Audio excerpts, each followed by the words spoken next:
I'm surprised we both didn't come in here with the black hoodies super tied up. Hold on. Look, I've been using my lady has been introducing me to more like skincare stuff Oh, really? I'm listening.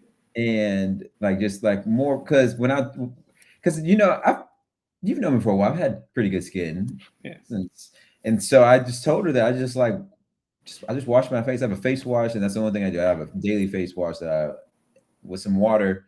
And that's basically what I do every day. And she was like, "Well, your skin's nice, but I think there's some other things you can do to kind of help with your skin." So she gave me Okay. for Christmas. She gave me a little like a kit, right? Okay. Like a little one, it's like five different facial routine cleansing, and so I've been adding it into my face care routine in the morning and at night before I go to bed. I'm trying to see, are you seeing any differences in It's like my? glowing. It's definitely glowing more. I didn't know if it was the sunlight hitting your face, but yeah, Well, like it's sunset here in the Pacific Northwest. It's the golden hour. It's yeah, but it's still like especially your cheeks are glowing a little bit more.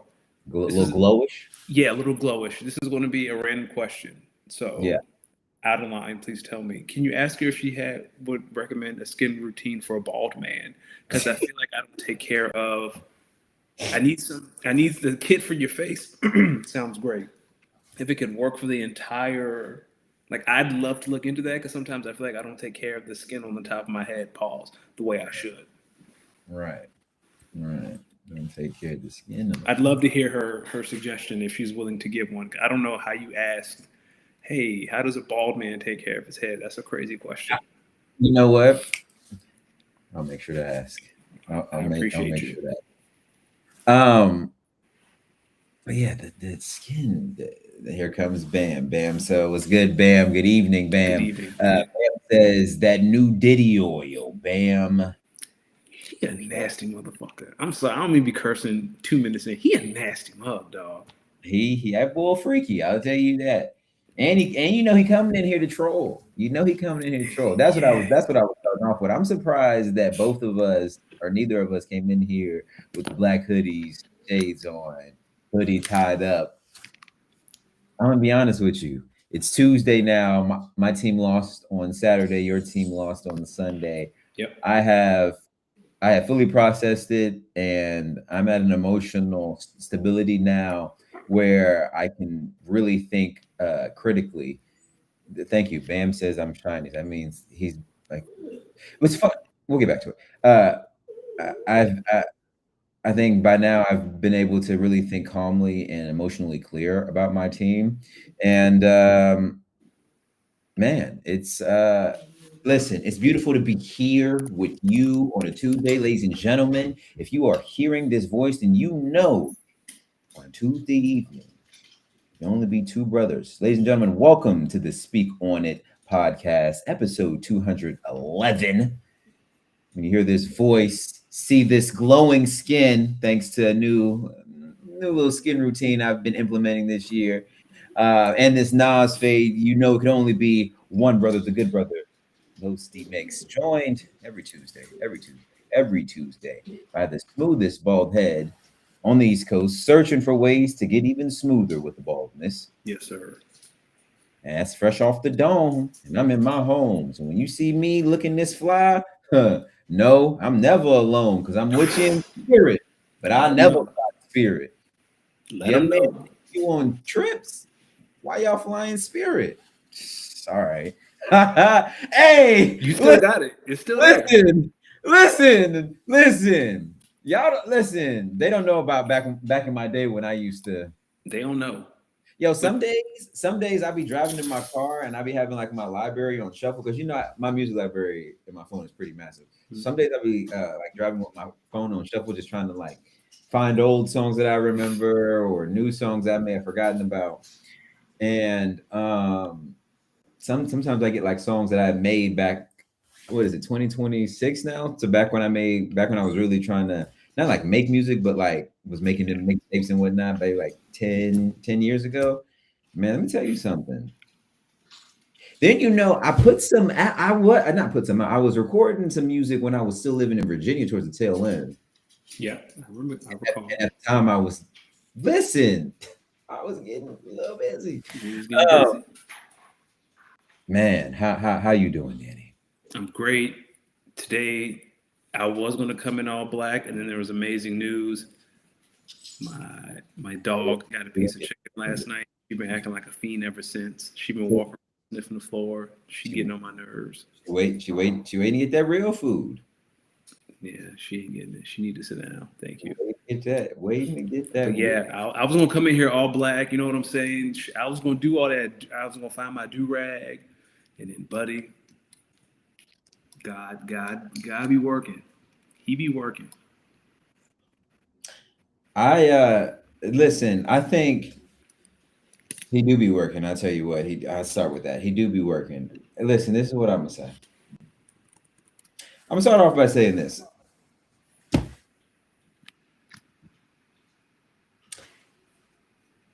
Maybe like at the top of the year, yeah, top of the year. I was randomly in the mall walking around, and I was like, "Ooh, the Lego store! Like, I got to go in this Lego store. Mhm. I just got to go in the Lego store just to see what it's about because I just walk past this shit all the time. I always see lines and shit sometimes in there. Like, what is this about? So I go in there and I start just looking around. And I want to first say their customer experience. So in our line of work, when you start like, well, maybe when you start working like a lot of marketing and you start paying attention to like, all right, Lego is off a brand name, so okay. Then you start thinking about their actual retail experience. There has to be something when you walk into the store, you have to feel something with the brand. That's probably how they're training their retail employees. So that way you can really, if someone like me walks in who knows nothing about it, they can really the give you the service of what you're looking for. They have the knowledge to give you the service of what you're looking for. So I walk in there and I'm seeing it is you can just walk in there and get overwhelmed because there's a lot of like Lego boxes. So I'm like, oh shit, this is not the shit I'd be seeing at Target. In Target they just be having the Yeah, big blocks and shit. I'm like, oh, these are like real pieces. So I start looking around and I get approached by someone. He was like, "Hey, are you looking for anything in particular?" And I was like, "No, it's actually the first time I've ever been in a Lego store." And he was like, "Are you looking for something like extensive for adults, X, Y, Z?" And I goes, "Yeah, I'm just looking for something to like begin with." So I ended up leaving there with a Galactus one in the Fantastic Four. So that was hmm the you right, and I really enjoyed it. Like it was a fun way to spend a Sunday. It's like 400 some pieces. So I went back in there the next day, pretty much. Actually, it was the very next day. And I was like, all right, well, let me get something a little bit more umphier, and maybe I can look at it. Maybe may take me a day or two. So I got Django Fed Starship, which I was showing you, yeah, production. Still working on it, but it's a fun one to put together. So the last couple days, because I've had that Django Fett one for like a week now, but I just now started it last night for real. So last couple days though, I have been like on YouTube, just like curious on like I was in there because you start seeing like why the price tags were some in the store were so high for some of these. So I just started looking at YouTube reviewers of like these Lego sets because obviously you get a view of being able to see like the actual, you know what I mean? hmm Yeah, dog. Oh my gosh. It just like clicked to me. I was just watching a few people's YouTube channels. First off, I didn't know that there is a real massive community of people Oh who yeah, yeah, like this is I'm talking about I'm watching people with like hundreds of thousands of subscribers on YouTube talking yeah, about nothing but Legos, reviewing them, and they're saying like Legos sent to them. So I'm like thinking from my market brain, I was like, oh, they're seeding influencers with these yeah. to review these to, and I'm like, oh shit, like what?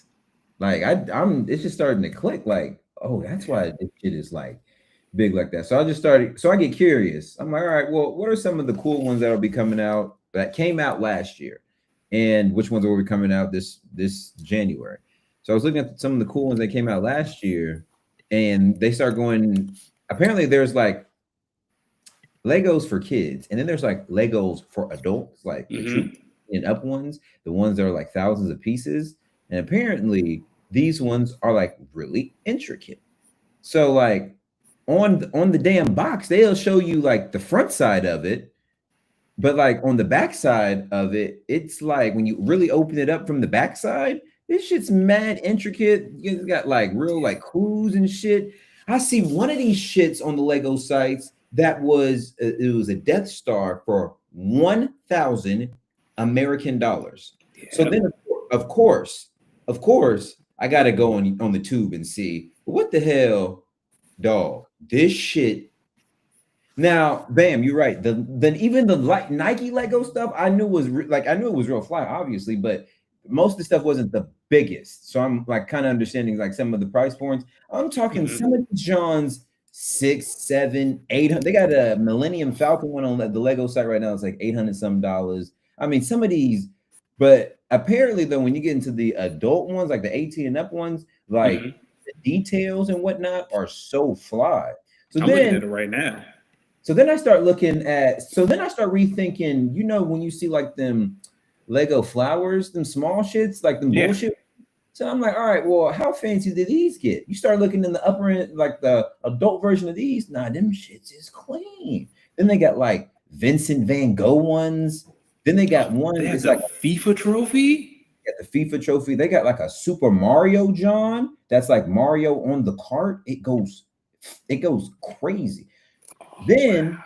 my G, I'm in there, and then I remember in the store I did see like a Batman Arkham Asylum, and I said, "Ain't no fucking way this Batman one is worth this money." Then I saw the dude do a review on it. Dog, this Batman one, crazy fire, All right, I'm looking at it. I'm crazy. looking at it now. I'm trying to find it. Oh, the whole asylum. Oh my Fire. god.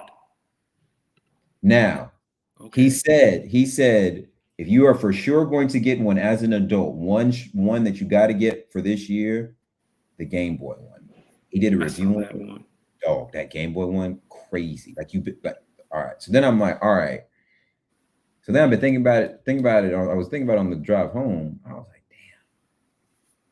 damn, Legos might be like some fly as hell shit to have on the wall. Cause I've been thinking about trying to get some more art around the crib. And I'm like, maybe some of this Lego art could be, um, Because you can put epoxy after you build it to hold it together, right? Not epoxy, but I know you can like dip it in something so it doesn't fall apart. Unless you're talking about like putting floating shelves on the wall and then putting them on the actual shelves. I'm thinking about maybe putting some floating shelves around my house. Maybe just having them sit there. Yeah. Because I'm already thinking about just doing I want to get a new kitchen table because I think one of the what's crazy. Pause on a side note. When I moved into my condo, they kind of broke my kitchen table a little bit, but it was serviceable, so I never really tripped about it. And years later, I wish I would have tripped about it because it would have got me a new table. Either way, I mean, it's been lasting me for all this time, so I guess I can't complain too much. So, but yeah, I'm just realizing these Legos might be like fire as like some art pieces obviously alongside a few more art in general, but like one or two more art pieces, but more Lego pieces. Like they got like Captain Jack Sparrow's ship. Um, I don't know, man. It might just be some fly shit. Like when I went to Disney World, I think the little train set that I always love to go by in Epcot might be a Lego one. So then it makes me Interesting. wonder if you can build like trains and shit. I don't know. I don't know if I'd do like the trains and stuff, but like getting like the big Formula One cars. Yeah, that would be dope. Yeah. I'm gonna get the Mercedes one, the big Mercedes one. There's a few I just kind of like see as like art pieces, but man, what a crash course into something that you just kind of like walk past. I'm telling you, every time I walk past one of these shits and walk past a Lego set in like Target or something, I'm like, man, what the fuck? Seeing some of them prices and was wondering why they were like in shelved or behind the glass. Hmm. Oh boy, I understand now. Okay, so Bam said he's glued a few sets for his kids. So is it just regular glue, Bam? What do you use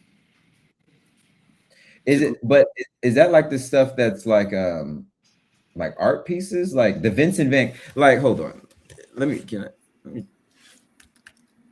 It's funny because my sister a couple years ago for Christmas, it's not a Lego, but it is a Lego set of the Power Rangers. It's the Black Zord. It's 150 pieces, and I've just never put it together. I feel like you have inspired me to put it together.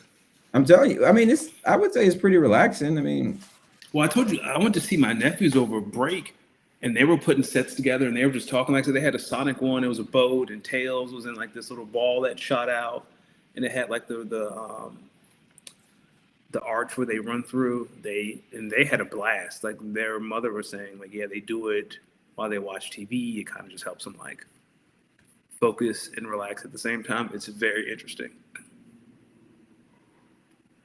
wait, how old is he? Like, do you think Lego's one of those things where, like, as an adult, it might be like, or Do what makes you happy, man. yeah, Do what make you happy. Because someone always going to say something. Like, look at Bam. Where's Bam at? His comment about the 40-year-old virgin house. Everybody going to say something. Okay, so Bam said he used crazy glue or gorilla glue. So are you gluing it before you piece it on? I'm assuming you glue it, add the piece, glue it, add the piece. I could have swore I saw something where you just like dip the whole thing in it, but I could be wrong. dip the whole thing in it. Yeah, it's a crazy line. My bad. Dip the whole thing in it. That's insane. Bam, Oh, he got to man. dip the whole thing in it. No, first of all, Bam doesn't get to talk anything. Freak Bam boys. said you can't outgrow Legos. Yeah. Well, I guess I mean, because all right, this shit's not making sense. I wish there was some sort of partnership like League. Oh, they have. Yeah, see, here's the Sonic stuff that they have. Super Mario. I wish there was some with the NFL. Hold on. Oh, Wicked? That's dope. Jurassic, Marvel. Hey, let me find a Black Panther Lego. I'll take that to work.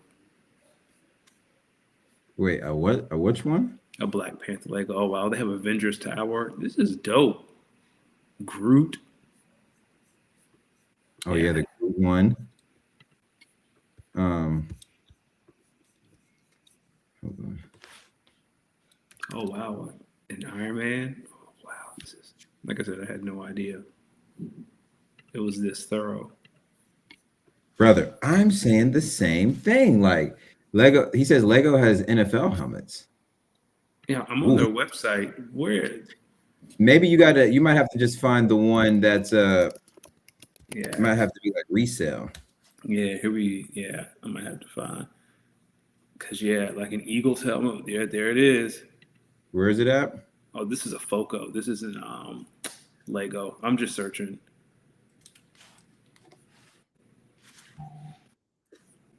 Cause a Kelly Green one. Ooh.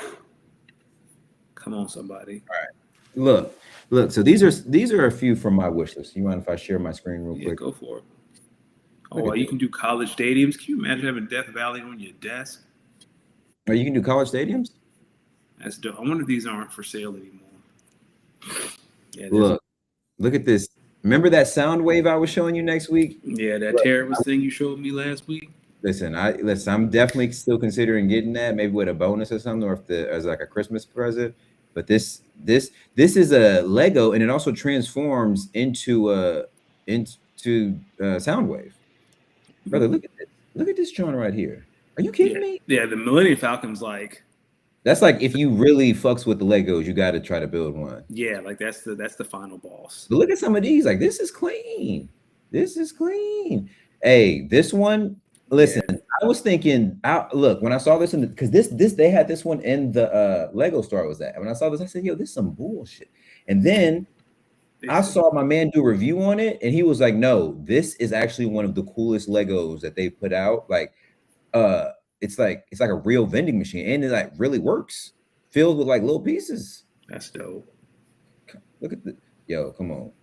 It is the Mario one. But this is what I was saying. I was like, "Yo, these are actually kind of fly."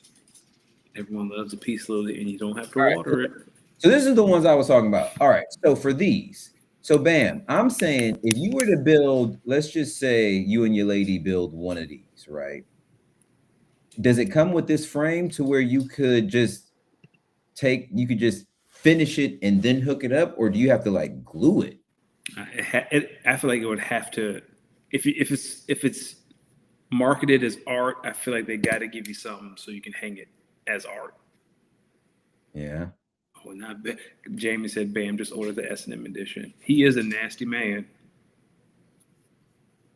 But yeah, I feel like if you bought one of those, it would have to I come think with this a is, frame. I feel like it have to too. I think this That is might be one you go into the Lego store and ask about. That need to definitely. be an in-person conversation. Look, these two, I didn't even think they was really that fly until I saw these are actually built out. This is fucking massive. Like this one right here is like actually really massive. That's the other thing. Really? Like, no, all three of these are actually kind of big. This one right here, no, actually these two right here, dog, like you would have to like put like a whole piece, like they would have to have like room on furniture. You know what I mean? Like they would have to have space. Like you know how like in black households we all got like the panther, the Black Panther in the Yeah. middle, and we got the other statue right near the door of the two people kind of hugging. It's a little silver, and then of course in the bathroom we got live, laugh, love on some sort of thing. Mm-hmm. Like you got to set space for one of these pieces, like you would one of those. Like these are massive. Yeah, they look massive. These, The like Disney 3,000. collection's kind of cool too. The castles and whatnot. Yeah, they got a little young Simba. Like that's dope. Yo, this right here, gotta do this for the culture. This little skyline, I might Oh get the yeah. And skyline. look now you Look at got these me here. flowers though. These actually kind of fly. Yeah, I I think the like this little. flowers would be a cool touch, and you never got to water them. Does your lady Never. like Legos? You can build her a flower set and present Nah, it to her. shit. Some of them ones with like thousands of pieces, we'll build that mug together. There you go. Build that mug together. But yeah, I was just kind of flabbergasted at how like these are. It completely shifted my viewpoint of how I've seen Legos in stores and whatnot. Like, you know what I'm saying? Yeah. Um, Man. Yeah, Lego, Kyle. Oh, they are expensive, man. Kyle They has are. been talking to me about he's rewatching The Wire. It's such a great show. Like he is talking me into rewatching it, and I do not like to rewatch stuff.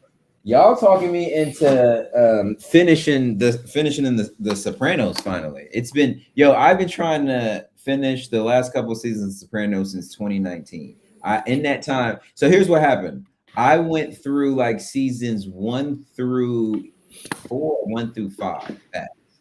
Mm-hmm. And then I took like a 1 week break, and that 1 week break has been I'm gonna get back to it eventually. Yep.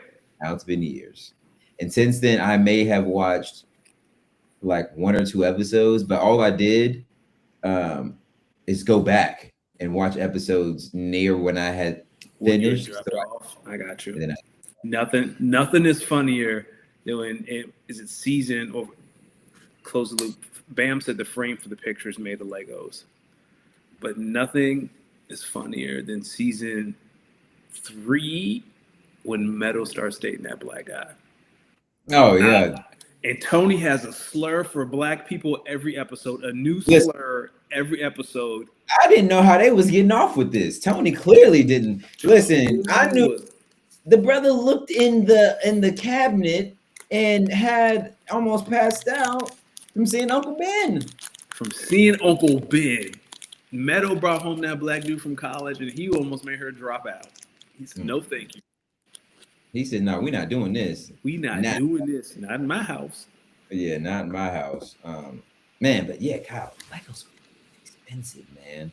But if like they got like ships, they got castles, so it makes me I saw think the like, Jack Sparrow one. That's pretty dope too. Like I said, I'm gonna put this Megazord together that my sister got me a couple years ago for Christmas, and we'll go from there. wait, a Megazord? No, so my sister, it's not Legos. It's not like a Lego set, but you know how much I love the Black Ranger. Hold on, there's a lot of stuff here, a lot of junk.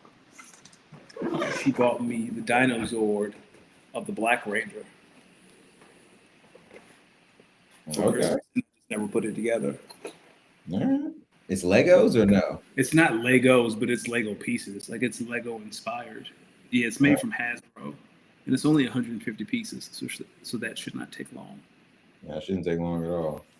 This one I'm putting together is like, yeah, it's an 800 piece one. So like last night I had to give myself a time limit of how long I sit here and work on it, or else it turned into one of those things where like Well, I'll do it this week because my wife is leaving Thursday night. She's gonna be gone until Sunday, so I'll have a lot of time to kill. Yeah, you thought you was finna have the house to yourself, about to do some grilling for the Eagles game. Yeah, dog. I was like, hey, I was gonna get some beer. Yeah, man. Well, actually, I was gonna get some liquor. I was like, oh, we're gonna watch the Eagles game. Might get a little drunk. Nah. So Bam says the Lego aftermarket goes crazy. Bam, where is the Lego yeah, aftermarket? where's the black market for Lego? Or there's probably like sites and whatnot where people are like reselling them and they're probably Yeah. getting them. What's the stock X for Legos? Yeah, what is the StockX for Legos? Like how can you know what I mean? Man, listen, brother, it's I wish we were coming in here to speak on happy or sports news for either one of us, but we do got to talk a little sports for the people. Not. We don't have, just because we have to talk about it doesn't mean we have to stay here long. Ladies and gentlemen, last week or Monday, or really last night, concluded pretty much what can be confirmed going forward as the best weekend for football, period. Um, Period. between the NFL and college football, you have the semifinals of the college football playoff, and you have the wild card first round of the NFL playoffs, aka a lot of meaningful football. And boy, did it deliver. Let's get into what happened starting on Saturday. We had the NFL wild card weekend, a lot of NFC games on Saturday. So we had the Rams traveling to Carolina, Matt Stafford versus Bryce Young. And look, Rams came out early, punched them in the mouth early, but the Panthers, give them credit. They fought. And feels like, some time ago when a young man said, "Hey, Bryce Young, you can be so much greater than this." And I'm not going to say somebody in here maybe spoke greatness into Bryce Young. Well, Pastor.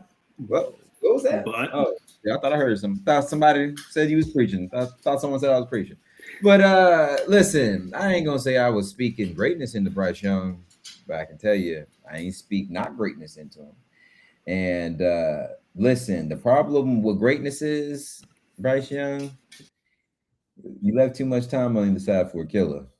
That's all he did. That was surgical. That was surgical. Matter of fact, that listen, there were two QBs in this first round of the NFL playoffs who led some surgical drives. One team won, other team blew 18-point lead. We'll get to that next week. Boy, Matthew Stafford, he's nice. He nice. he liked it. They pulled that one out, but Carolina made him earn it. The crazy thing about the Matt Stafford thing is, do you remember like in training camp, we didn't know if he was going to play it all because his back, and now he's probably going to be MVP. What did you say about people with bad backs? There's no such. You never heard someone say, "I used to have a bad back." You've never heard someone say, "I used to have a bad back." Listen, Matt Stafford, he did. Uh, um, Kyle says, once you see the entire plot once, the second time you can watch it, know how every part of the story connects with every other part. Yep. He's on The Wire. Right. Oh, because Kyle is going back and watching The Wire. Bam said they put every Lego manual on the site so Danny can rebuild the old set from the 70s. Okay. I wasn't alive in the 70s. Go to hell. Yeah. Bam, you got to share this. Yeah, text me and Danny some of the. Text us these aftermarket sites. I got to see what some a Kelly Green Eagles helmet in my office will go crazy. Well, since you speak of them, let's go to Sunday mid-afternoon. We just gonna skip Saturday night? No, we're gonna bounce between games. I think we're gonna have enough conversation between games. Let's go to Sunday. I think we've said all we can about the Rams in Carolina. Let's go to Brock Purdy and the Niners going on the road into the Link and handing Nick Sirianni his first home playoff loss in his Eagles coaching career. And sending the defending Super Bowl champion Philadelphia Eagles home, guaranteeing that we will have new world champions this year. Danny, talk to me as a resident Eagles fan. What are your thoughts on the game and how it played out? First of all, Brock Purdy is stamped. He lost George Kittle early, and he still won.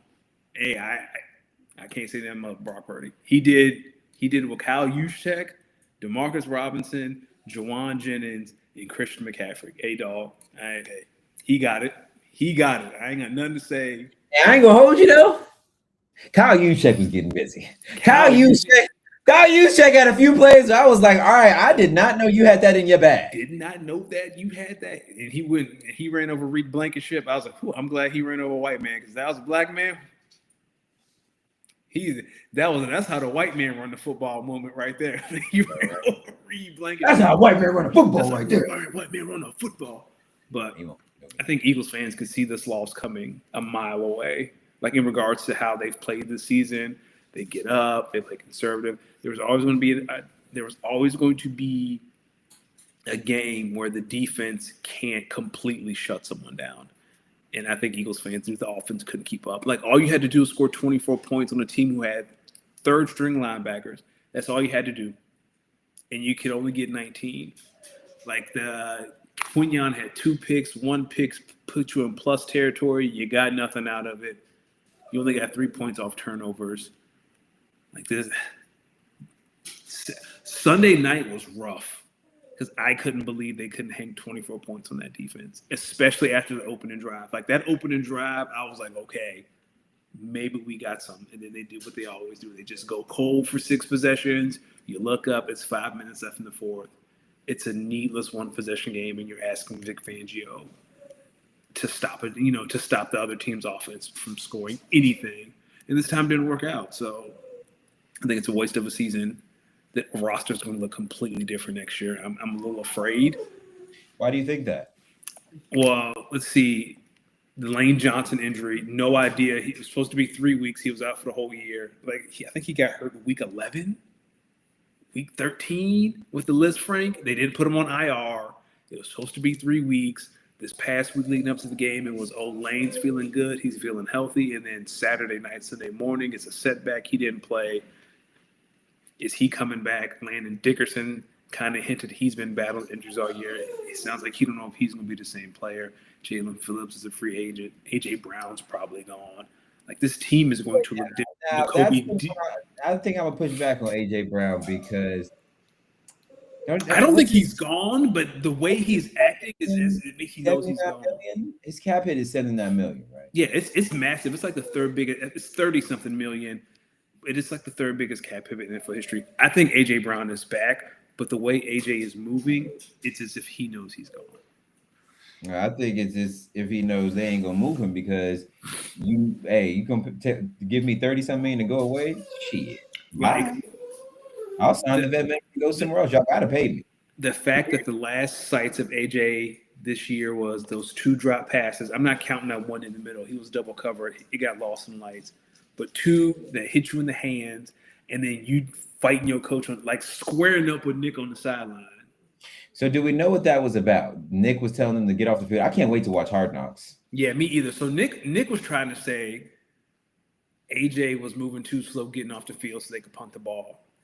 I think he was yelling at AJ, catch the fucking ball.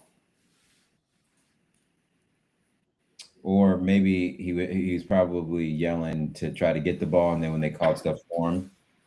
Because after that, he didn't get a single target until that 3rd down he dropped at the very end of the game. And then Dallas Goedert saved him on that 4th down. Because if that had been the last play for A.J. Brown, like that sequence, he dropped on 3rd down, they don't convert on 4th down, I feel like it's even worse.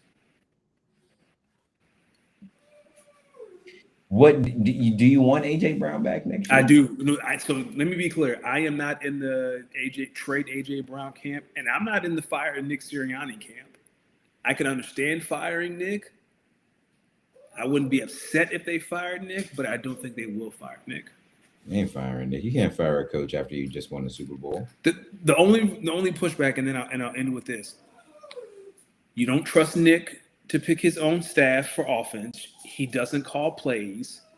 Fangio runs the defense. And then Patua runs the offense. Yeah, Patullo's gone. Well, I don't know if Patullo's leaving the organization, but he's no longer the OC. So Howie and Jeffrey are going to pick the OC for Nick and tell him get out the way. So you don't trust him with the offense. He doesn't do anything in the defense. He doesn't do anything with special teams. He's supposed to be the connector and the emotional game manager. Like, he's supposed to be the game manager and the emotional intelligence guys. But your wide receiver trying to fight you on the sideline. So if the question is, if you don't want him to do any of those things, then what the fuck is he doing? Why is coaching the Eagles such a toxic job? Because it's a toxic city. You got beat reporters fighting each other, dog. What are we talking about? beat reporters fighting each other? Yeah, a couple years ago, John McClain and Les Bowen was scrapping. Like, Les is an old man, too. He challenged John to a fight. Like, it's just a toxic city. But if you don't trust Nick to do any of those things, like, what are you paying Nick to do? Is this why Philly be having so much, like what's going on in the city of brotherly love? Why aren't y'all so lovely? They want to win. Hey, every time I've been to Philly, I've had a blast. Every single time. They want to win so bad that they get physical? I think this year it's the expectation, right? Like, this team had a really good chance to repeat. And they didn't even need a top 10 offense. You just needed a mid offense. That's it. Well, I mean, the problem is y'all aren't the Chiefs. And the other problem is they have a Patrick Mahomes for when the offense is mid to be able That's to. True. Y'all's quarterback. Patrick's the greatest quarterback ever. Like, what NFL quarterback not named Patrick Mahomes? And I'll even throw in Josh, even though we're going to talk about the Bills. I got a beef with that. But, like, outside of Josh and Patrick, I'll even throw in Lamar. I'm not throwing in Joe, because Joe has had two great wide receivers his entire career. Like, outside of Lamar and Josh and Patrick, like, how many teams raise the floor of a mid offense? You know what I mean? How many QBs raise the floor? Yeah, how many QBs? Thank you. How many QBs raise the ceiling of a mid offense with a mediocre play caller? Like, the Eagles rank like 24th in total offense. Like, all you need is 16, and you probably beat the Niners easily. Yeah, they weren't good. They weren't good. But they averaged like 20 points a game. Yeah, they stink. The most expensive offense in the NFL can only average 20 points a game. Yogi, like, I don't know why this was a conversation. Yo, Kevin Patullo got to go. Nick not going nowhere. Jalen not going anywhere. So you're the odd man out. You got to go. Why? There's no world where somebody gets to trade in Jalen Hurts? Who would do it? Who would you be open to a Jalen Hurts trade if you were the Eagles? No, I would not be open to a Jalen Hurts trade. I still believe 1,000% in Jalen, because I've seen Jalen do it before. It's not like we've never seen Jalen lead a top 5 offense in the NFL. He's done it twice. 22 and 24. On that last drive, how confident were you? Zero confidence. As soon as the Niners took the lead, I was like, that's it. Because that's been this offense. Like, there was, like I said, there's always going to be a game where the defense can't completely shut an offense down, and they're going to need the offense to score some points, and they just can't do it. It's like, once the Niners took the lead off that Christian McCaffrey touchdown, I was like, yeah, that's probably it. They're calling 4 verts on the 30, D. 4th and 11, you call 4 verts. What the fuck is this? So my question for you is, who is someone that you hope the Eagles bring in as offensive coordinator? This is the problem, though, right? Because the offensive coaches are getting the head jobs. So you need a guy like Vic Fangio, but for offense, right? Maybe someone who's had a head coaching job who's not interested. Like, the only person that comes to mind is like Todd Monken. You mean the offensive coordinator for the former offensive coordinator for the Ravens, or a coach, or either you get someone like Todd Monken, or you take a chance on a young passing game coordinator who's maybe 2 years away from being your head coach. Or what about a head coach in college right now that's kind of tired of? Yeah, or that, right? Because that's how Todd Monken got in the league. Yeah, or you can go like, it's not going to be someone like Lincoln Riley. Lincoln Riley is going to be a head coach. But yeah, I wouldn't mind going to the college ranks. But it's not going to be Mike McDaniel. It's not going to be Kevin Stefanski. It can't be pushing this Eric Bieniemy. Eric Bieniemy is not touching my team. He like Mark Jackson. Yeah, Eric Bieniemy is Mark Jackson.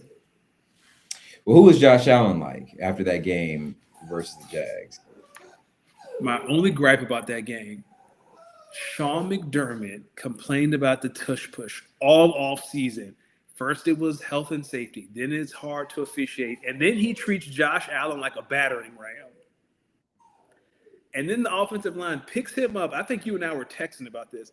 Pick him up and carry him 10 yards. Listen, that cannot be a play. I texted Danny when that Josh Allen touchdown to take the lead happened. I literally said, "Yeah, that will be the last time. This will for sure." I said that this play will be the reason that this will be the last year we see this tush push. It's got to go. That was, yo, I don't, I haven't been on Twitter in a minute, but I would be shocked if I didn't hear that Liam Cohen complained to the Jags. He should. Yo, dog. All right. So it's the 4th and 1 they do the tush push. So everyone sees, to McDermott's point, if they didn't ban it, still use it. But still, you can't complain about health and safety and then use your quarterback in that position. Like you can't. But listen, here's my thing.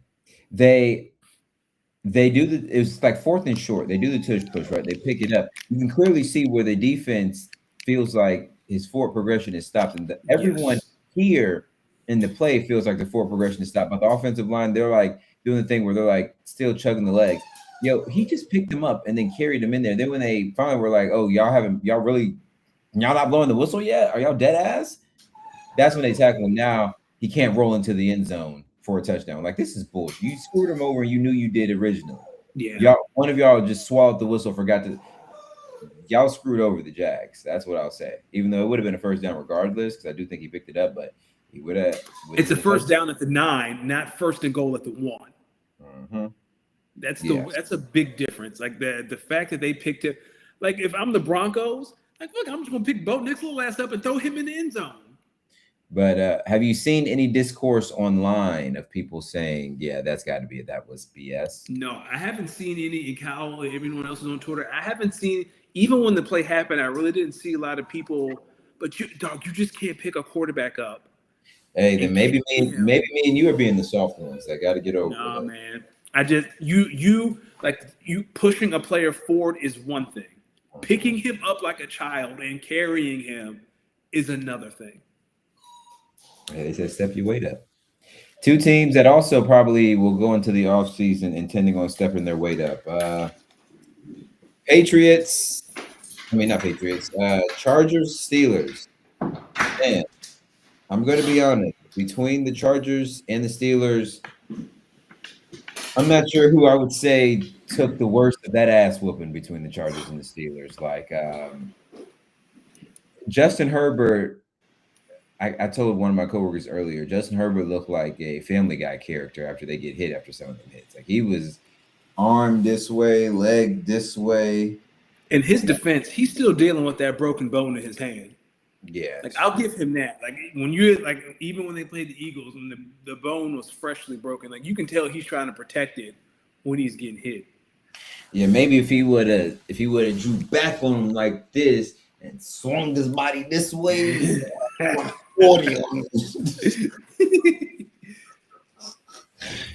Yo, have you been seeing some of the clips from that Mano, Jim Jones, Fabulous podcast? Let's rap about it. And some of pause, like the pause. I'm not gonna say pause wars, but it's kind of like the pausable moments because it's a lot of pause policing going on there. But one time, I bet there is. One time, so I want to see if I can find it. Hold on. All I know is Jim Jones not paying rent, and 50 is trolling. You know, a sad world we live in when Cam and Jim Jones beefing. Like where's Santana? Dipset can't fall apart. All right, here we got to watch this as a.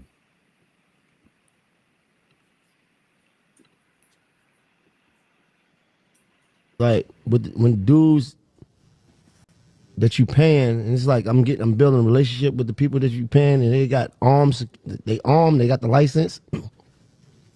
Sometimes I get into a mode with a nigga, and I whisper to the nigga and say, Tonight I want to see you use that gun.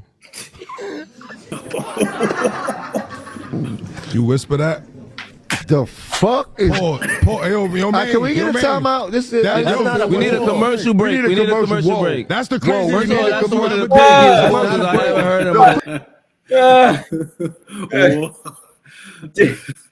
I don't know what's funnier, the fact that he was like, I look at security and say, I want to see you use that gun, or Davies just kind of waiting a little bit and saying, you whisper that? What on earth is? Thank you, Kyle. What is that? Not everybody deserves a pod, man. Get the.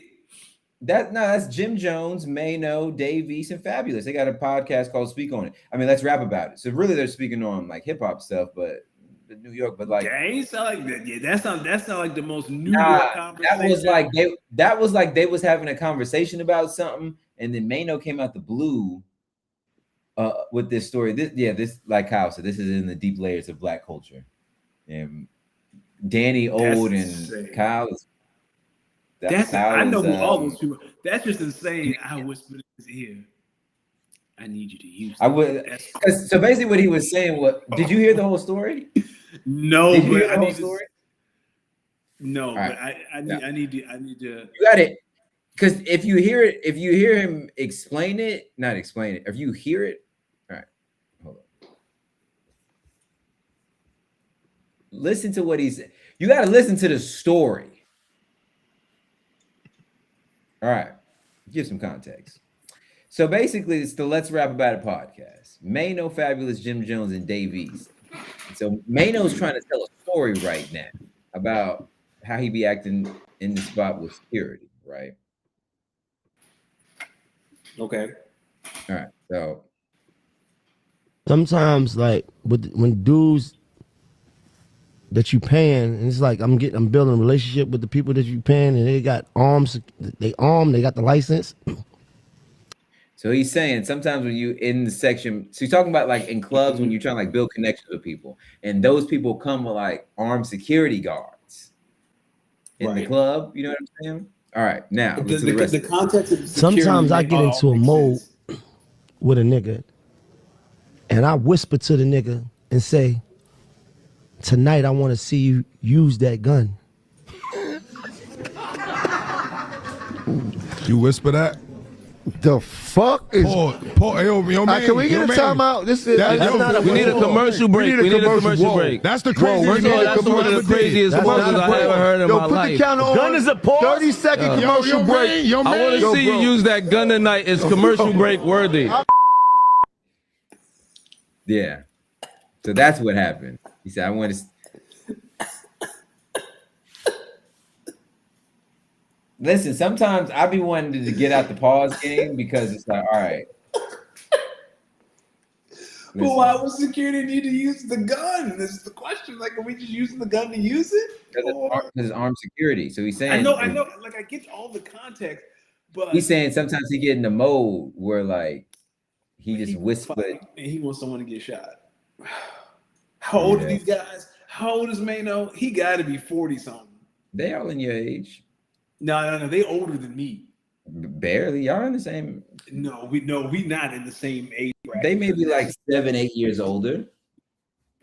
Now you being disrespectful. Now you calling me old. 52.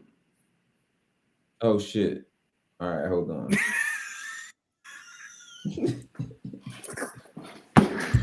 Hey, dog, fuck you, man.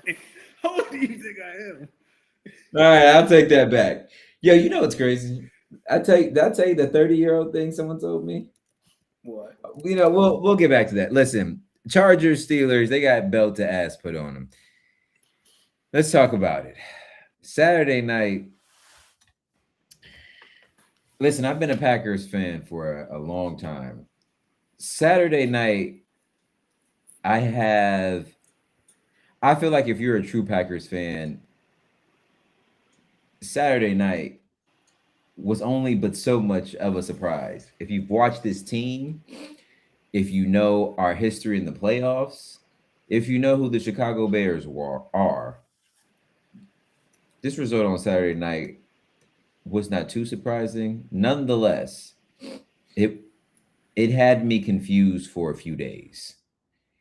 Green Bay Packers go into Chicago, wild card matchup, divisional opponent, third time, the rubber match. Both times it's been decided deep in the fourth, late in the fourth. Packers go up 21-3 at half. Yep. Somehow they lose 31-27. I believed in y'all. I text you at half. I text you when you scored that touchdown towards the end. We both were like, game. I was getting ready for bed. It's like when Matthew Golden scores his first career touchdown and he is like having a fucking game. That's when I'm like, this is that team. Like this is that team. Like This is no Micah. This is that team that I've been telling y'all about. And look at what they doing. Like they doing this in the playoffs. This is that team. Here's the funny part. I don't understand how a team that got no pass rush in the first half could look like the Houston Texans in the second half. One. I don't understand how you call a first half so aggressively on play calling offensively to get to the second half, and that happens. Now, Brother, I guess welcome to the offense. But I guess to Matt LaFleur's credit, he did say in the halftime interview, well, shit, I wish we could run the ball more. Mm-hmm. Okay. I've kind of seen it, looking back on it now, offensive line really they weren't run blocking well, but they were pass blocking enough. Listen, that game showed me we got some dogs at the wide receiver position. The NFL, be ready. Because Romeo Doubs, he be having those, goddamn, my G, catches. Yeah. That one hand, snagged it. Christian Watson, Jaden Reed, that's one. I mean, he had a big, we'll get into it, but Matthew Golden, he looked like a number one. Yes, Kyle, thank you. Matthew Golden was getting a lot of playing time early, but that is the best I've seen Matthew Golden. Like, whoo, what a game. He had a hell of a game. Like, listen, you lose by 4 in a game where your kicker left 7 points on the board. One. That's the worst part about it all. Now you're sitting here like, yo, dog, you had one job. Now, here's what I'll say. The first missed kick, Ben Johnson, SOB. He iced him. Okay. Made the first one, missed the second one. Hate that shit. Whatever. Second one, that bitch just travels extremely wide. It's like, yo, dog, are you kidding me? That would have put us, whatever. And then the extra point. If he makes the extra point, now we're driving to tie. But by the way that game was going the second half, that fucker would have missed the tying one. So, dog, it's so many parallels because Jake Elliott missed his first extra point. And had he made that, the Eagles would be driving to tie, not to score. Same thing. Yeah, it's listen, first off, and the Bears didn't do anything fancy either. Like it's hard for me to say the better team won the game, but it's hard for me to say the better team didn't win the game. Listen, the Packers just handed it to them. And what I am tired of, like, I get the jokes because, you know, I'm a Packers fan, this, that, and the third. Here's one thing I'll say.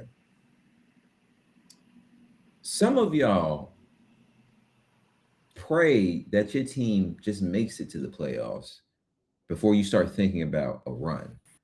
Then there's teams that know they're going to make the playoffs and they pray for the run. Some of you fuckers are just new here. Don't speak to me as if your franchise is the Green Bay fucking Packers. Talk to That's him. the old days. Now we're talking about the new days. Yes. What I am getting tired of in this new days is that I can sit and talk with a coworker And off the top of my head, I can tell him how the Packers have lost their last 15 playoff games, going back to the last Super Bowl championship. And there's a lot of confusion and utter disbelief in some of these losses. Some of these have been like really confusing, gut wrenching, heartbreaking, stunning losses. This one, I'm even more confused because we have the quote unquote highest paid special teams coordinator in the league in Rich Biscotta. Yet we had one of the worst special teams unit in the league by a landslide. Now Kyle's in the chat saying keep LaFleur, keep Biscotta. Agree. We keep LaFleur, keep Biscotta. He says if we fire him, get ready for special teams to get worse. Remember 2021? Well, shit, I don't know. Can you get much worse than where we are right now? The only way we can go is up, no matter if we keep him or not. Why keep him? I'm not gonna lie. I was so disappointed y'all had started negotiating an extension with Matt LaFleur. I'm a big Matt LaFleur guy. Like I feel like Matt LaFleur is and Nick Sirianni handling because it was with clock management, right? Like that's all the Shanahan guys. McVay, Shanahan, they all struggle with clock management. Nick isn't bad at clock management. He could be better, but he's not bad at it. Like if Matt LaFleur, boy, you just focus on getting AJ Brown and Devontae Smith open. My thing is, I think if the Packers were to do something to help Matt LaFleur this year, maybe it's bring on like a consultant or something like that. But my thing would be, nothing to bring back now. My thing would be if you bring like, is it normal to bring on like a consultant that helps with like clock management stuff like Eagles that? do it all the time. Before the Super Bowl run in 2024, Gannon left. They hired Vic Fangio. And what do consultants do? Oh, not that I don't know. Whatever Vic did, it didn't well just ran cover two. But yeah, you can hire. But what I don't understand is why is there so the more I think about the Packers, what I also don't understand is why are there so many consistent gaps in the same positions for this team? Yo, we've been needing a corner, positions. Corner, offensive line. I think maybe a little interior defensive line, but definitely corner and offensive line. And I keep getting confused because those are hard positions. No, you can make the argument that both are both hard positions to both keep and develop. Yeah, every team in the NFL, very teams have a complete O line and a complete second. Everybody got a weakness on one of those two fronts. Like who has with the Bills, the Lions, maybe? What for offensive line? The team doesn't have a crack in the secondary. Texans. Yeah, that's it. Everybody else got a crack somewhere. Seahawks. There's a crack there somewhere. Yeah, well, okay. Yeah, Seahawks, Texans. Everybody else got a crack somewhere. Because even the Broncos, they be throwing at Riley Moss. Yeah, Riley Moss got the most PI pass interference calls in the league. So, yeah, man. And every team, what team has the perfect defensive line? Texans, maybe the Eagles, maybe the Broncos. I like what the Vikings do. Silently, I kind of like what the Vikings do with their defensive line. Honestly, listen, when we had Devontae Wyatt and Mike out there, we were doing some things, but behind them, it shows where our depth were. We could not generate a pass rush, and I think that we were just missing Micah Parsons. I mean, we lost every single game since he got hurt, and some of these games. No, in all these games, we had the lead except maybe the Ravens game. So I think the Ravens game and the Eagles game are the only two games where I don't think we really led at all. Outside of that, I think a lot of these games the Packers really could have won. A lot of the the Browns game, the Panthers game. I mean, the Eagles game, but whatever in that one. Both the Bears games. I don't know, man. Micah Here's what I covers a will lot of say. holes in this Ben back. Johnson, Ben Johnson, you fucker. You keep poking the bear, it's gonna come fucking bite you in the ass. Enjoy it now. Hardy har har. Bears won. Congrats. Y'all going on. But think y'all about to beat the Rams? One. Two, what you are doing is not only gassing up the fire, but you're making the fire a little bit more personal than it may have been coming off. And you know what? I think management on the Packers level is going to just listen to what some of these guys have been saying from the team, especially with all this noise about Matt LaFleur possibly getting let go. I think with some of these veterans coming out and saying how much they want to bring him back, plus, you know, Ben Johnson, You know, it's really annoying. that's been going on. I think next year, not only are one of these games going to be in like on a holiday in prime time, like Christmas or Thanksgiving, but boy, I think the Packers they're gonna bring it next time. It's gonna get chippy and they're gonna be ready. Well, you keep calling You gonna say fuck that? football. It needs some juice. Say what? I said you say it's the best rivalry in sports. Well, it needs some juice then. Yeah, because y'all just saw the best rivalry in the NFL, Ravens and the Steelers, dead. That shit dead as hell now. We'll get to it. That shit dead as hell now, boy. Y'all rivalry gonna be shit y'all reminiscing about from the early 2000s when them 2000s, that boy. You know where the real rivalry at, right over here in the know. Yeah, right over here. Yeah. Last thing I'll say before. Again, y'all disappoint me for playoff appearance 15 in a row. Now, where does this rank in D's personal most heartbreaking Packers losses? I can definitely slide it into the top 5. Nothing beats 2014 NFC Championship game. Still stunned about it to this day. Number 2, Cap 170 rushing yards. Don't even understand how that happens. Don't understand how that happens. Third, definitely the 15-1 loss to the Eagles. I mean, not the Eagles, the Giants. What the helly? What the helly? 4, the first NFC Championship game versus the Bucks. Not the first, but the first playoff matchup versus Tom in the playoffs. Aaron, Bucks, NFC Championship game in Lambeau. I mean, we have the team, and no, we didn't. We just Scotty Miller, 4th down, Kevin King gives up a touchdown. Yeah.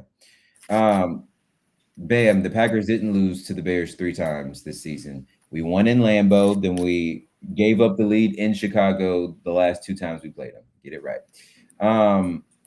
And then I have a tie at number 5 now for most confusing, heartbreaking losses. You have the one on Saturday, and then the one in either 2021 or 2022 when they lost to a San Francisco team that didn't score an offensive touchdown. Oh yeah, I forgot it. Yeah. 7-10, and they never scored an offensive touchdown. Like it was. I forgot about that. Then you watch every team in your division get like have their year where they make that their back run, and ultimately none of them have won. But then it's like all the Packers do, they just find a way to make the playoffs, and some tomfoolery happens. So I'm tired of tomfoolery happening. Like all we do is just consistently make the playoffs, and then we just get made fun of because we just consistently make the playoffs. While these other teams, they go stretches of being bad, being very bad, to acquire the assets to maybe get good. And then it's a hit or miss on whether they get good because they've went through so many quarterbacks and coaches. So Ben Johnson is everything they accuse Nick Sirianni of being. It's very annoying. And next year, here's the thing. I think Matt LaFleur is a well-liked guy in the league. I think he's got some. Is. I think a lot of people. If you fire him, let him go, please. No, I don't think. I'm not talking about just fire. I'm not talking about like. I think the Packers are going to extend him. What I'm saying is, I think Matt LaFleur is. I think Matt LaFleur is a very light guy, so I think I think there's also an ethic and code among coaches, and I think especially the coaches that are real cool with Matt LaFleur, they might not be appreciating Ben Johnson. So They're hey, gonna be fighting coaches meet in Miami in the oof, spring. they definitely not going to be sitting next to each other, and I definitely feel like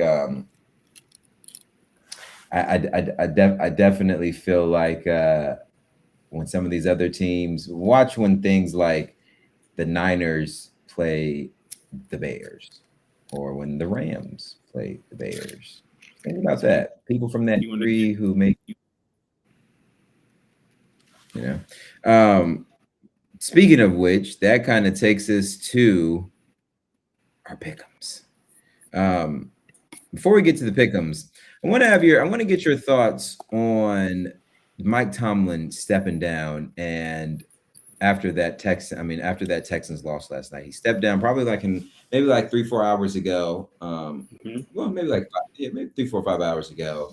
It is now official that the only AFC North coach that will be coming back is Zach Taylor, which I feel like the Bengals have to be um, definitely looking around and looking inside the building and looking at Zach Taylor saying, do we really want to? Are we sure? Like, are we sure, guys? There are coaches out there. Like, I'm pretty sure the I'm pretty yeah, that's what I'm saying. But what are your thoughts? Mike Tomlin stepping away after 19 years. Now, granted, he used the term stepping down, so he did not get fired. So, in order to acquire Mike Tomlin, um, you will have to trade for him, which I think he did that on purpose because he loves the Steelers. Um, I think that's what's the your thought? key. Whoever, I think he'll go the Sean Payton route, right? It took a year to do some TV, and then this time next year, we're talking about how much do you have to trade to get Mike Tomlin. Do you think there's a world where he takes a year off and then comes back? Yes, that's my thought. I think he goes the Sean Payton route, like No, Sean. no, I'm saying it goes back to the Steelers. Oh, that'd be very interesting. I am intrigued to see what they're looking for in their next head coach because they've only had two coaches my entire life. I'm in my mid-30s. Yeah, they had Bill Cowher and Mike Tomlin. Yeah, that's it. Yeah, I mean they basically. I mean, yeah, same. Those have been the two coaches. Stability. Yeah. So my So thing is, if you're gonna if you bring someone in to coach the Steelers, they have to be someone who's like, I mean, very well respected. Will be there for a while. And mhm. Like they're looking for like Campbell kind of guy. He got to be a hard nosed guy, blue collar. yeah, That's you can't. I don't like you have to come and play Steelers football.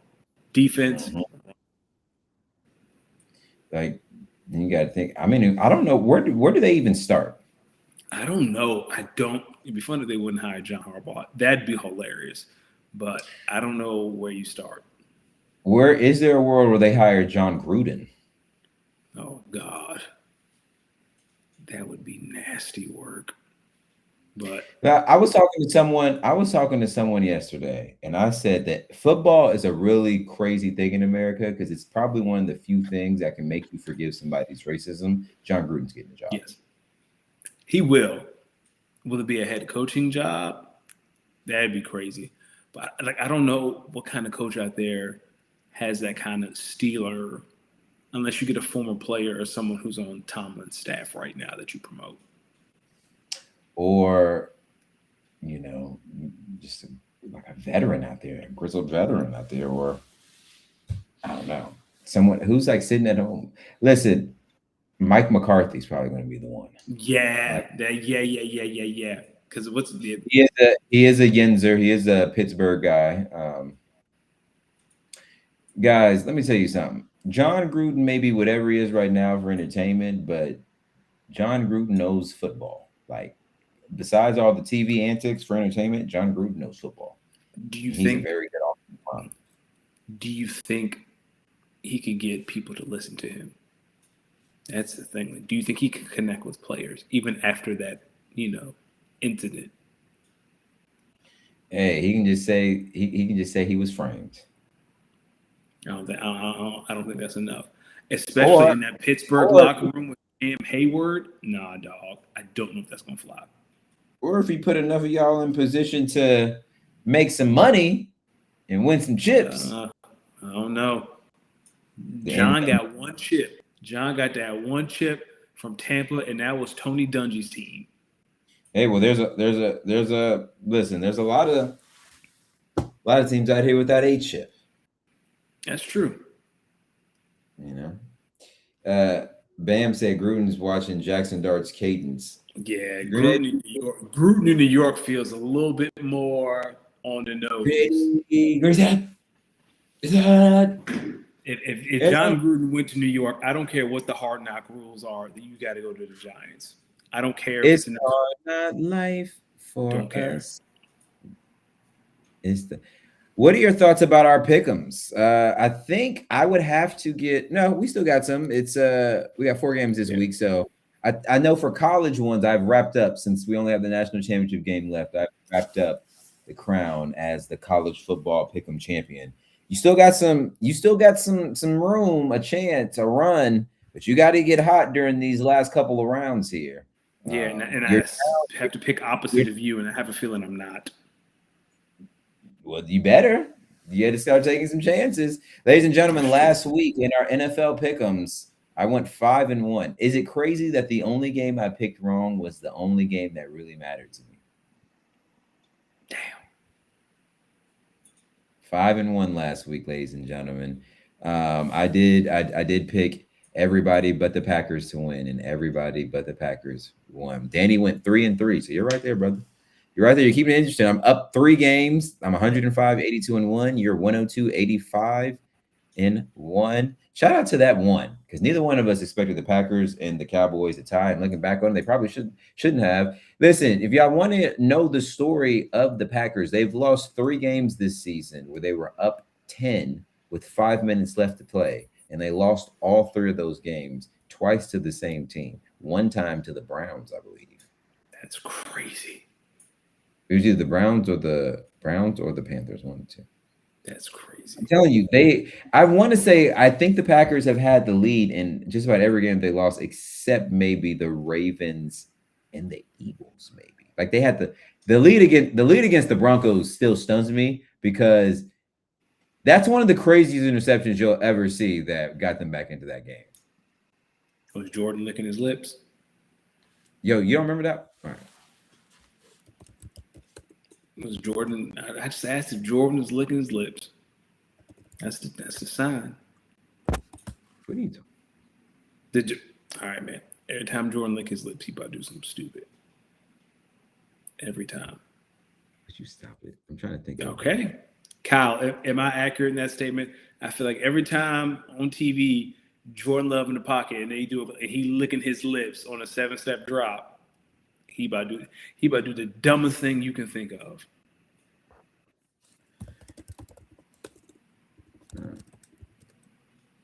Here we go. Damn, it kind of came up quick.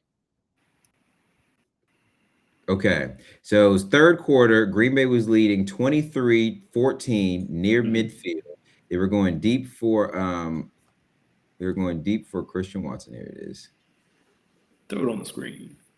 I'll throw it on the screen real quick. I mean, some of these losses still, yo, dog. Tell me how this makes sense. Look at the score. 23-14. It was 12 something in the fourth.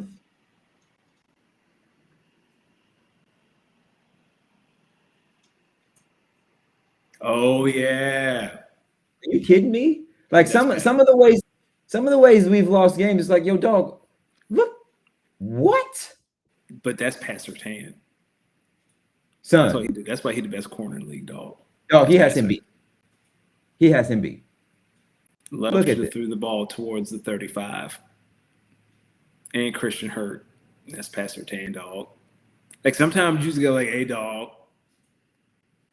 Packers 0-5 without Micah Parsons. I will also add that. Yeah, so it's just like games like that. It's like, damn, Packers really lost. They really lost some games that they had right in the bag. Kyle said he's not doing detailed analysis of when another man licks his lips. All right. Me either, Kyle. But right now, yeah, it's 102, 85 to 1 to 105, 82 to 1. So let's get into them. Let's Divisional get round. into it. Pick'ems, Texans traveling to New England to battle the Patriots. Two really good defenses. Two really good defenses. Give me the Texans. Give them the Texans. I'm not afraid of the Texans defense. I'm the Texans offense. CJ Stroud, man. We might need to have a conversation because before that defensive touchdown last night, Which one? the first one, like he was really stinking up the joint, and then Oh, he back when got it was some, 7-6 game. huh? That's when it was a 7-6 game. Yeah, like he got some cushion and he got it together, but buddy, it was disgusting football. Listen, this Texans defense they're fast. When one person gets a hold of you, they all get a hold of you. They all grab you. It's insane.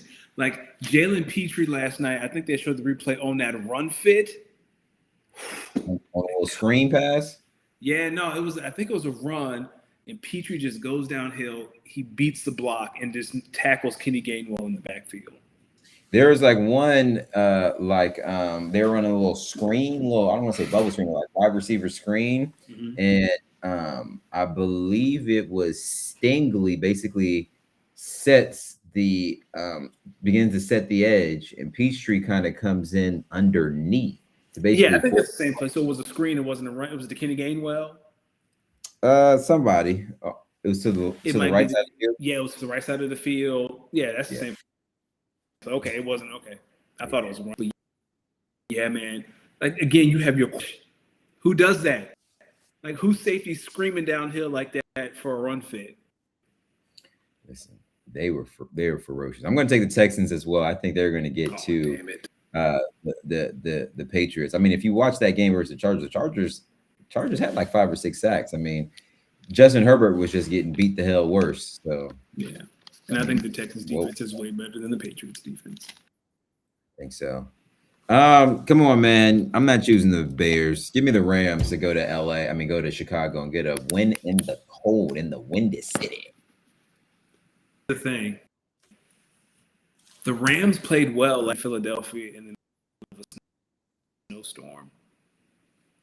The idea that the Rams, LA team, they can't go in the cold. I don't think that's true with this Rams team because I saw it last year. The Eagles won because Jalen Carter sacked Matt Stafford. I'm taking the Rams too. This is not doing good for my eye. I gotta go one way or the other. Here we go. I gotta catch up. Listen. Do I ride with my fantasy QB? Well, technically, the battle of D's fantasy QBs. Josh Allen and both. Pretty soon, y'all will be welcome to the dual threat and the super flexibility of Josh Allen and Bo Nix. But on Sunday, I'm picking hilariously Bo Nix to beat the defending MVP. Give me the Broncos. Take them. I got to pick the Bills. I think the Broncos. The best player. They have the best player in the game. Let me tell you something. If that O-line pick up Josh Allen and carry him, I guarantee you a Bronco going to speed that man in midair. It's going to look like a 3D from the Dudley Boys. I'm going to tell you, I don't know. Here's the thing. I remember when I was in Florida, the week I was in Florida, and I watched that Thursday night game between the Bills and the Texans in Houston. And brother, it was terrible. If the Bills win this game versus the Broncos, and our prediction is right, the Bills got to go to Houston to host. The Bills got to go to Houston to play the Texans. For a rematch. Give it to me. I don't see it. I definitely see Texans Broncos, but boy, I can tell you. Houston going to Denver, that'd be a great game too. But if Josh went through the Jags, the Broncos, and the Texans on the way to the Super Bowl, Patrick Nee gonna heal up real quick. I mean, yeah, Patrick knee gonna hit real quick because he it would don't kind exist. of it's kind of like you remember when everyone was waiting on Tom, not Tom, was they waiting on Peyton to win that first one? Mm-hmm. Everyone kind of feel about Josh. Like, yo, eventually you just got to win that first one. Eventually, you got to do it, man. Here's where we may have some differences. Seahawks versus Niners. If No George George Kittle Kittle. was playing, but I don't Tell think him. Shanahan gonna get that shit off that he did in Philadelphia. Like let's not forget they had to score on a trick play to generate offense. Bang, bang. Give me the Niners. Give me the Niners. They're in a band together. Do you think the Niners host the Super Bowl? Second team effort? For you, Niners, Niners in LA. Rams, and then in LA in the NFC Championship game. I do think. Listen, this playoff run. No Patty, no Lamar, no Joe Burrow. They got to make it interesting. Why not make it to where it is the best two defenses in the NFC, I mean the AFC, and in the NFC, it is best two offenses. Best two offenses. Right there. Let's go. I like Seahawks. I like Niners. Let's transition it from NFL to college. How about the Fiesta Bowl? How about that Peach Bowl? Not Peach Bowl. Was it? It was Fiesta Bowl and Peach Bowl, right? Yeah, it was. Mm-hmm. Ole Miss in Miami. Boy, what a game. What a game. Is the U back? How is it? I picked both of those games right. Crazy. I picked Ole Miss, but I got Indiana right. All right. I mean, this feels like this natty kind of feels like it's the two mirrors looking at each other. It's two Nick Saban disciples, which is funny. It's crazy that Miami's hosting this. Like, this is a home game for the U. Is it Hard Rock? Yeah, it's at Hard Rock. You know what? That's it might be. It's good. That's tricky the though. only thing keeping me from saying Indiana in the landslide. Is that But if you think about it, Indiana has traveled to. They traveled pretty well out to the Rose Bowl in LA. They traveled pretty well to Atlanta. They were like 90% IU fans.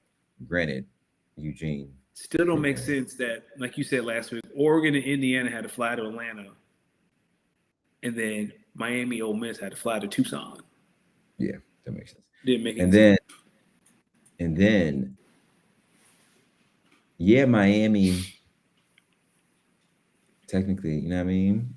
Mm-hmm. You're hosting it, because it's the side of the Orange Bowl, but are you going to roll deep? I think it's going to be 50-50.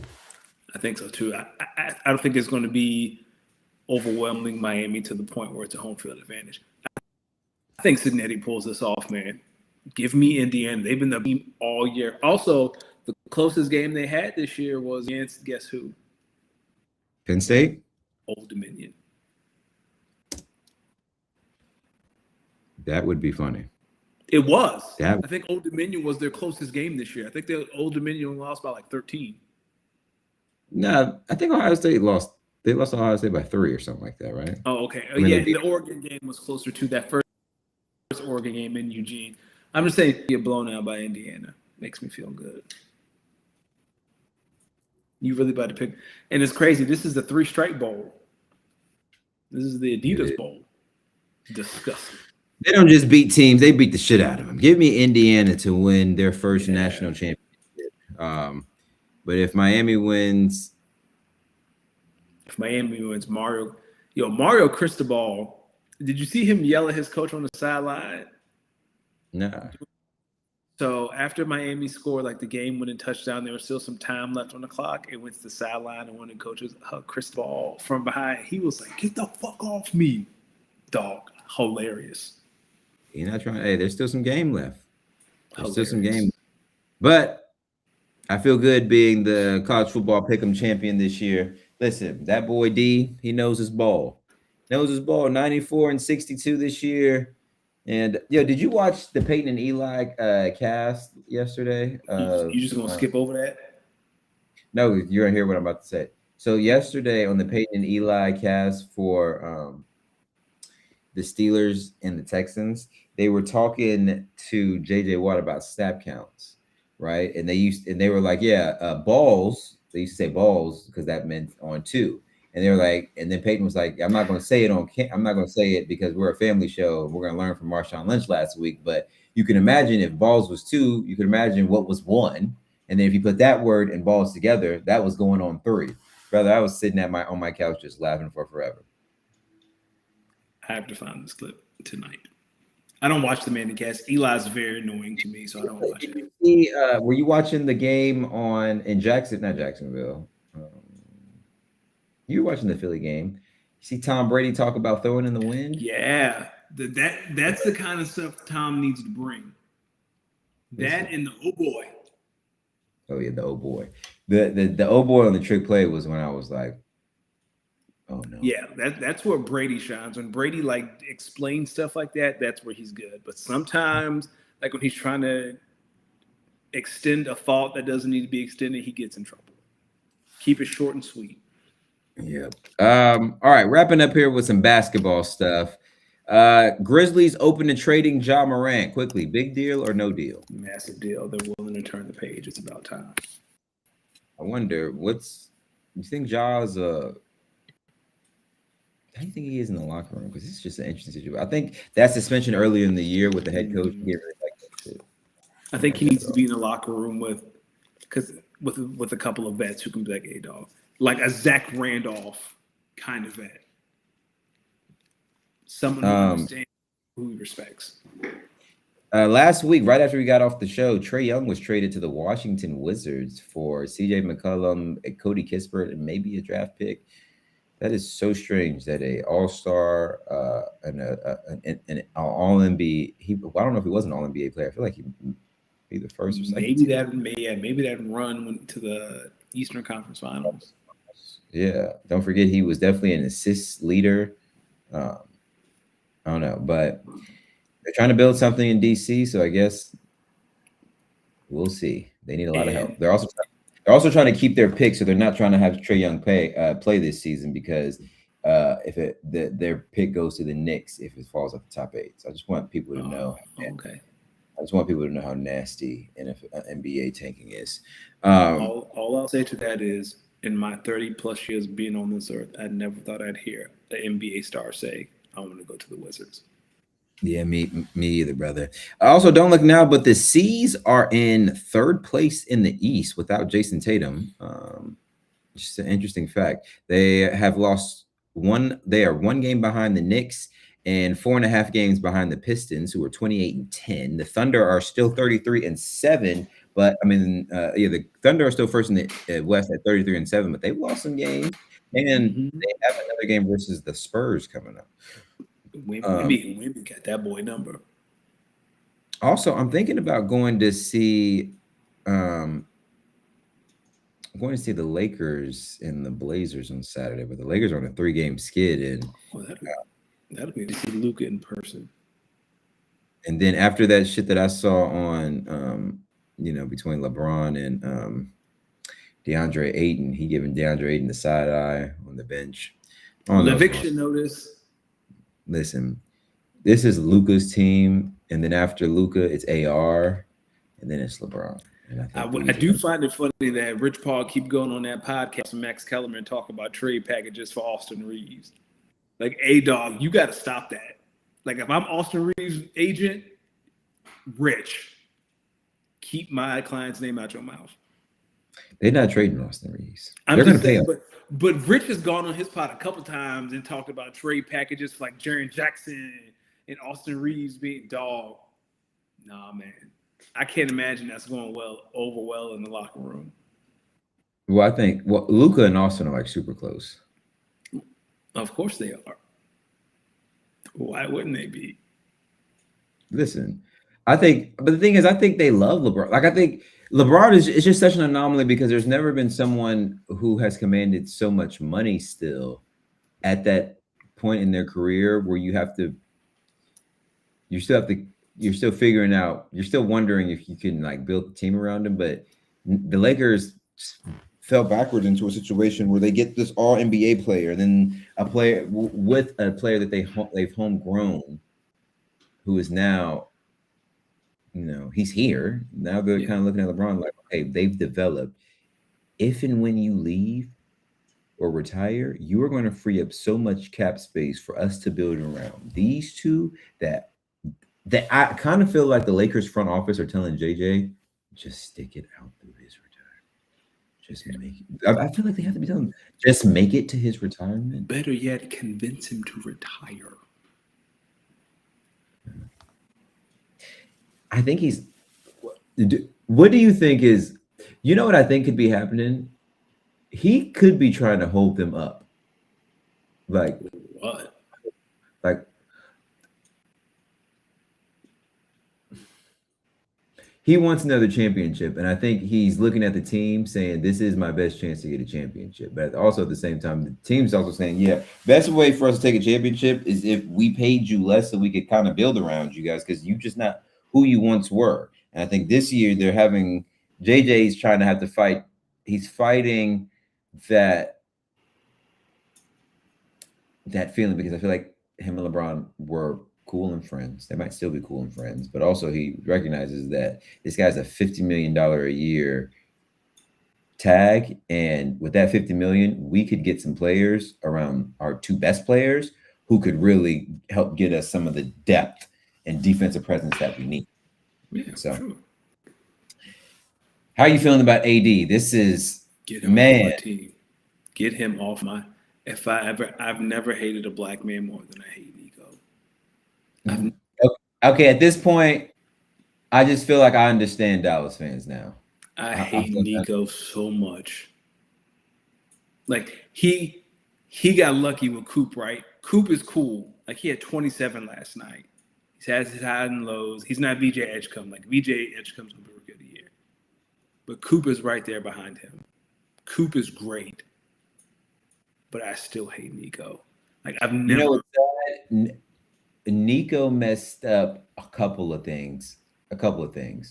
One, he basically changed the Lakers' next plans for the next 10 to 15 years easily.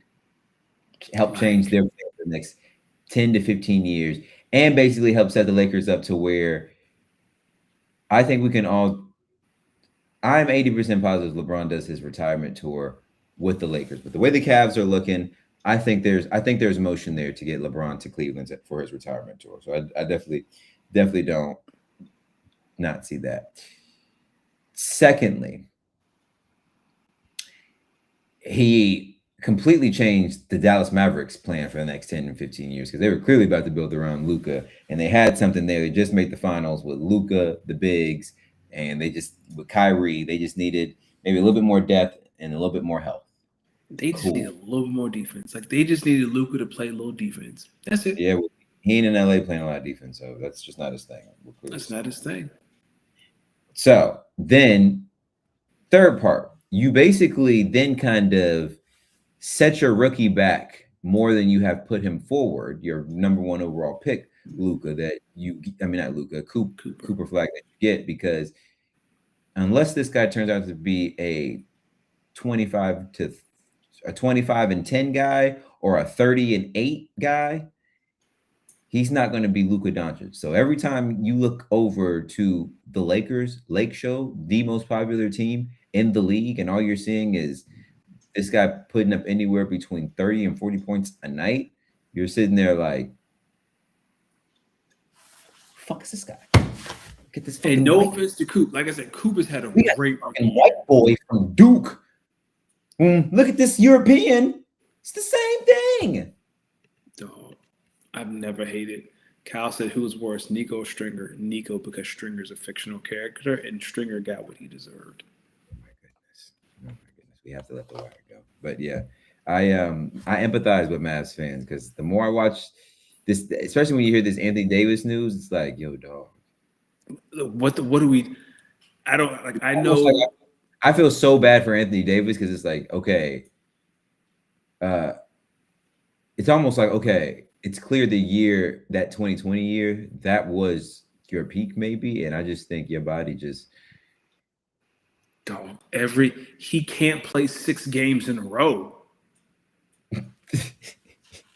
I've yo, never seen anything like this.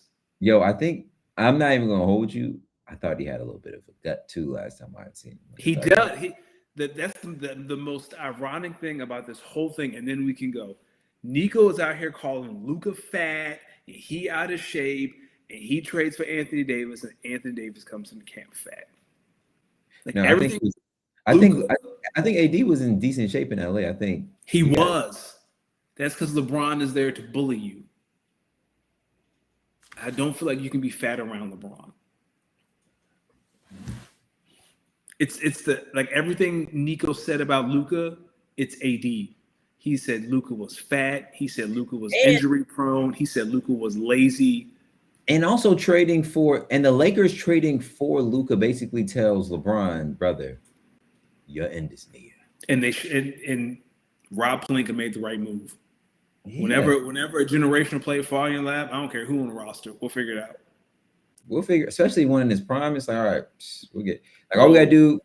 And someone's probably in Rob Pelinka's there saying, all we gotta do, like we know. No, JJ Redick's probably telling Rob Pelinka, Rob, yo, I can only imagine. Those are the meetings I really want to hear. Fuck the team meetings. The meetings between JJ Redick and Rob Pelinka, because I can tell you how it goes. Was Nico the guy who took the beer out of Luka's hand after the playoffs? No, that was Michael Finley. No, it was Michael Finley. Michael Finley took the beer out of his hand. The conversation between JJ Redick and Rob Pelinka probably still interesting because I bet you JJ's in there like, Rob, I love the guy, greatest player ever, but this isn't 2009 anymore. This isn't 2013 anymore. This isn't 2018 anymore. This is 2026, Rob. It's 2026. He's not moving them puppies. Rob, I know we want the retirement tour. I know we got to respect him. But we need the cap space. JJ, trust me. We have a plan. We just got to make it to retirement. Ride it out, and we'll do the best you can. He's like, trust me, don't worry about the media. We got your back. You will be coming back as our head coach. Don't worry about it. You have our full support, full faith. Meanwhile, they're just trying to. Honestly, I know they wouldn't do it, but boy, if you could get if there was more like reality TV shows on like you know how WWE started this, you know, that Netflix, like if there was like a reality TV show that told you about like some of the emotions that go into some of these different sports decisions, but like way after the fact, right? Like it's like a 30 for 30. Yeah. But it's like a reality show. So I can go into so you can go into knowing, oh, this is this coach's decision and this is their decision and this and that. Maybe cool. WNBA strike is likely on the way. I don't think we kind of already said that. I did want to say last thing before we get out of here, your thoughts on Drew McIntyre finally winning the belt in front of people, beating Cody Rhodes in a 3-stage hell match after the interference by Jacob Fatu. Do you really care right now about the product? The road to WrestleMania, baby. And they coming out here on Fridays night. SmackDown's coming out here on March 6th. So. You should definitely go. I think I am. I think Drew's a placeholder. I don't know who takes it from him at WrestleMania, but I don't know if he lasts past. I think Drew's gonna retain at WrestleMania, and okay. I from what I may be hearing, maybe they were planning on maybe doing Roman Cody 3. But that's been scrapped now. I think both Cody and Drew apparently, maybe from what I've maybe been hearing, went to WWE manager and encouraged the transition of championships from Cody to Drew. Cody's about to do the media tour for Street Fighter. Roman too. Knew that too. Street Fighter comes out later this year. Yo, did you know? So you know I've been big into Zootopia. Yes. I'm a big Zootopia guy. I love Zootopia. Yeah. Also, they have a Lego Pixar lamp and ball. I saw that. Fire. It looks fire, and you can kind of like angle it too. Anyway, Zootopia. So I went to go see Zootopia too. I've seen it a few times, but I recently found out that the Zebros, they're like the zebra cops or whatever, were played by Roman Reigns and CM Punk. That's hilarious. Yeah, which made me laugh even more. Like Zebros. Like, yeah, some of these guys are like real. Some of these guys are like really cool behind the scenes. It makes me I wonder. feel like Roman's a real cool guy. Yeah, I think it makes me wonder if Seth and CM Punk really don't like each other. I think they don't. I think that beef is real. 100%. Maybe just like the beef between Matt LaFleur and Ben Johnson. Ben Johnson's son of a bitch. Yo, is Puka Nacua top 3 wide receiver in the league? Last question that we get out of here. Who would you put in front of him? Jettas and Jamar? Depends. I mean, those are probably the only two you put in front of him, unless I'm missing somebody. You going by last year? Then where do you put JSN then? Yeah, see, I knew I was forgetting someone. Where do you put Christian McCaffrey? Throw that out there. That guy had 104 catches from the running back position. It's just crazy. Yo, Christian McCaffrey had some catches against y'all. I ain't going. He had like 1 or 2 that I was like, yo, that touchdown catch over the shoulder. Yeah, that's when I knew the game was over. That trick there play. was one that was like either on 3rd or 4th down. A linebacker was on him. It was a linebacker. He was a linebacker who saved him. He just kind of went up, mossed him. Like, is Jettas ahead of Puka? I don't know, Kyle. The defending champ has both of them under contract next season. That's crazy. I can't. The RSO league. I can't wait. Kai, I'm into the chat. I'm ready. Are there any initial moves you're thinking about for your team? I don't know. I don't know the free agents. Who's under I don't know. contract? Say what? Who's under contract for you? I think Kyle said the big ones are Hampton, Tet. Like, I have some rookies. I got some work to do, though. So I want to see the free agency pool. I need to see my contract situation, like my salary cap. I think Cal sent me the draft picks. Like, we got some work to do. We got some holes to plug, Pauls. I'm very excited, though. I can't wait to get started. My thing is, I'm looking back. I just look at my roster and it's like, man, I've won the chip with this roster, and I got my core guys coming back between, Josh Allen, Josh Jacobs, Brees Hall, Puka, Jettas. So now, and I got Elo Ayomanor, but some of the guys that were on my team that were heroes, like Chris Olave, maybe I probably won't be able to bring him back. But that's because his price is going to be so high, and so that's why you just got to be glad. Sports, right? Yeah, RSO, and it's just such a beautiful thing that when I think back to this team, no matter where these guys go in life, some of these guys, we can always remember this team that we had this year and the moment that we were able to share with the other men in this locker room.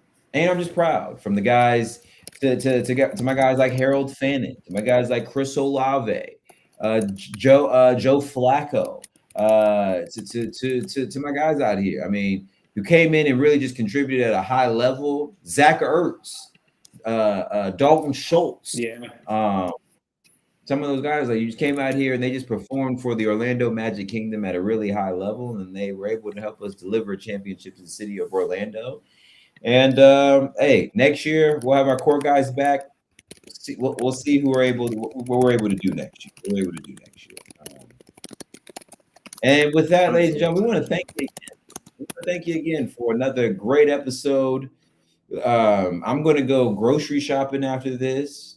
Danny's, I don't know, shine the head and take a nap, or he going to bed. It's been a long day. It's been a long day and a long weekend. Listen, if you know a Packers fan, if you know an Eagles fan, if you know a Jaguars fan, if you know a Chargers fan, if you know a Steelers fan, a Ravens fan, if you know a Cowboys fan, if you know a Giants fan, if you know a Commanders fan, if you know an Aaron Rodgers fan, if you know an Indianapolis Colts fan, if you know an Arizona Cardinal fan, if you know a Browns fan, a Bengals fan, a Jets fan, send a prayer their way. They going through things right now, and every time they turn on the TV on Saturdays for the next couple of weeks, they got to see one more team do something that they team could not. And that hurts. And that stings. Every time. But to the fans of the Packers, to the fans of the Bucks, Saints, to the fans of the Panthers, to the fans of the Steelers, the Ravens, the Bengals, the Browns, to the fans out here of the NFC East, and to the lone team in the NFC West that didn't make it this far. Just keep hope alive. Keep hope alive. Always next year. And there's always next year. Someone told me this when they asked me how I was, and I said I wish I could be doing better. And they asked me why, and I said I watched my team win. I mean, to watch my team lose. And she said, "The great thing about sports is I'll be right back next year." And I said, "Yeah, I'll be right back. Same feeling." And we'll be right back, hopefully next week or not. But guess what? We'll be here for y'all in spirit. Shout out Bam. Shout out Kyle. I think I saw Jamie in here. We appreciate Jamie was in here. We'll see y'all next week. Y'all have a blessed week, blessed Tuesday. Free all the guys and free everybody in jail. And no. All right, free everybody but them in jail. And leave that baby oil alone. You do not want them allegations on your alone. Have a great one. Peace.